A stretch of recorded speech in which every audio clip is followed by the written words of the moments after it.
নির্বাচনী প্রচারণার সময় ডোনাল্ড ট্রাম্পকে উদ্দেশ্য করে হত্যার জন্য যে গুলি চালানো হয়েছিল সেটির জন্য খোদ মার্কিন প্রশাসনের হাত রয়েছে এমন বিস্ফোরক মন্তব্য করেছে রাশিয়া। ক্রেমলিনের এই বক্তব্য নিয়ে রীতিমতো তোলপাড় চলছে।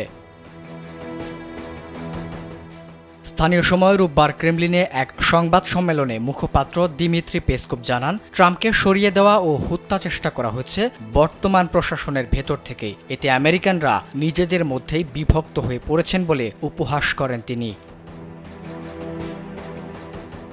বিষয়টি ব্যাখ্যা করে পেসকোভ বলেন, ট্রাম্পকে রাজনৈতিক অঙ্গন থেকে সরিয়ে দিতে প্রশাসনের পক্ষ থেকে সব ধরনের আইনি কলাকৌশল ব্যবহার করা হয়েছে। স্যান্ডেলিনা সো, রূপচর্চায় আভিজাত্য।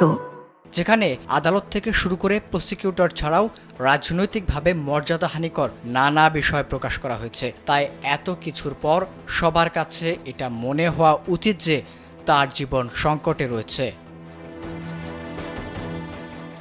পেনসিলভানিয়া অঙ্গরাজ্যের বাটলার এলাকায় নির্বাচনী সমাবেশ চলাকালে ট্রাম্পের উপর গুলি চালানো হয়। এতে তার ডান কানের উপরের অংশে আঘাত লাগে। 1 ইঞ্চি এদিক সেদিক হলেই মৃত্যু ছিল তার। তবে ওই হামলায় গুরুতর আহত হয়ে প্রাথমিক চিকিৎসার পর বর্তমানে তিনি শঙ্কামুক্ত হয়েছেন। সে সময় মঞ্চে দাঁড়িয়ে ফাইট ফাইট বলে চিৎকার করেন তিনি।